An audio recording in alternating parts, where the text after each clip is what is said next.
Welcome back guys, my name is Silent Core and this is episode 102 in my weekly countdown series. This week the theme is must own accessories in GTA Online.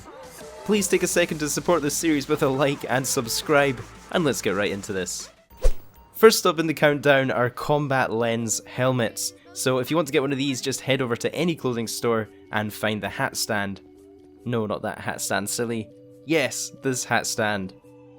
Just scroll down to find a list of different combat helmets, and at first glance these things might look quite ridiculous on your head, however they do have some pretty awesome effects. First of all, if you didn't already know, these helmets offer the same protection as the old bulletproof helmets, so they'll protect you from being killed with a single headshot, and it can give you a bit of extra protection. However, after the Smuggler's Run update we have a few extra accessories on them with the dual lens and quad lens helmets. Now these are a little bit tricky to set up at first. First of all, you have to go into your interaction, style, accessories, and then choose the helmet you have and then manually activate it. Once it's activated, you can then hold right on your D-pad to toggle the effect of this on or off. First of all, I'll show you guys the dual lens. This one's basically night vision, I guess useful for any kind of dark missions or areas. But my personal favourite and the one I'd recommend you guys pick up is the quad lens helmets, and these are essentially thermal vision. And oh my gosh, we literally have legal wall hacks in GTA 5.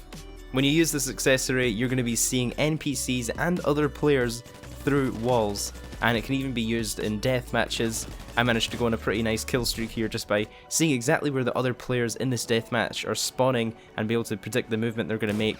It honestly felt like a bit of a hacks, and I think Rockstar really need to patch this so they're only available in free roam or missions. For some reason I did find them a little bit glitchy. I found myself having to constantly have to reactivate it through the interaction menu quite a lot, and they also can't be used while you're in a vehicle.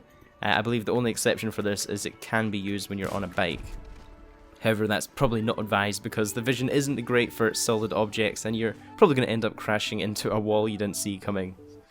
At the number 4 spot is the flare gun. Now the flare gun was actually added way back in the Heists update, but it never really had a functional use until the more recent Smuggler's Run update. The flare gun will now attract missiles that are locked onto a target. So quite a few of the newer planes all have flare systems built into them, and you can upgrade them to have flares. However, some of the older vehicles or helicopters, this can be quite useful. For example, if you're flying in a buzzard and you have a couple of buddies on there with flare guns, what they can do is protect you from any locked on missiles by just firing their flare guns to distract that missile. At the number 3 spot is BULLSHARK Testosterone. And I don't mean use it in free roam and be a bit of a tryhard, but using this accessory can actually be really strategic when you're using them in heists, VIP work or missions. I believe you need to be ranked 17 to make use of this, but what you can do is just call Brucey, and for $500 he's going to deliver some nearby. This steroid will not only reduce the damage that you're going to be taking for a short period of time, but will actually increase the damage you're dealing. So as you can imagine, BST is super useful for tricky situations. Also, if you're a CEO, you can use your CEO ability to spawn BULLSHARK Testosterone on the ground right next to you instantly for just $1,000. There's also no cooldown for doing this, so once you've got it yourself, you can then hook up your friends with it instantly with some BST. At the number 2 position is the heavy combat outfit. Seriously guys, it blows my mind at the amount of people that I see who do not have this and do not use it in heists. In fact, if any of you guys are watching this video right now and do not own a heavy combat outfit, I want you to pause this video and head over to an ammunition store immediately and pick this up. There's a few different styles you can choose from, but they're essentially all the same. And it's also worth noting that although you can wear this outfit in free roam, it's not going to actually have any effect or protect you anymore in free roam. This armor only actually comes into effect when you're in a heist.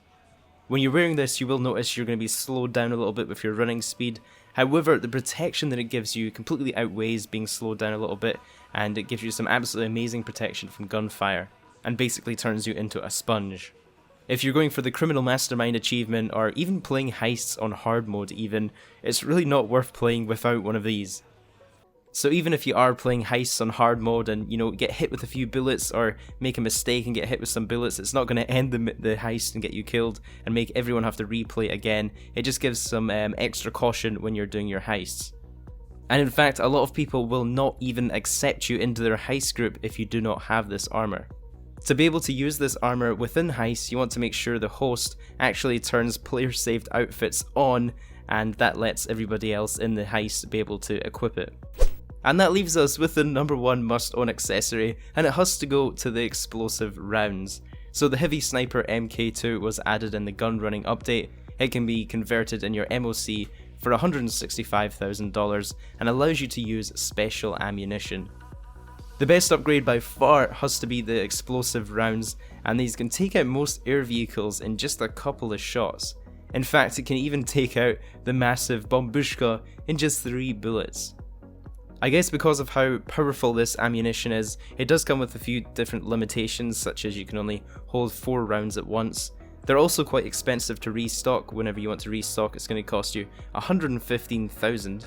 So if you want to get your hands on some of these, you'll first of all need a mobile operations center, and you're also going to need a bunker, and you're going to have to do the required research to unlock the upgrades in the first place. So this can sometimes take quite a while to get the explosive rounds unlocked by doing research, depending on your luck. So that was my top 5 must-own accessories in GTA Online. If I missed anything out, or you guys have anything else you think is a must-own, let me know down in the comments and help each other out. Also feel free to suggest any themes for next week's countdown, and I'll give you credit if I use your idea. I'll put links to the last few countdowns on the screen if you want to check them out. So last time was the top 10 things we must have in GTA 6, and also the top 5 GTA Online DLCs that I'd like to see. Have a great day guys, and I'll catch you in the next one.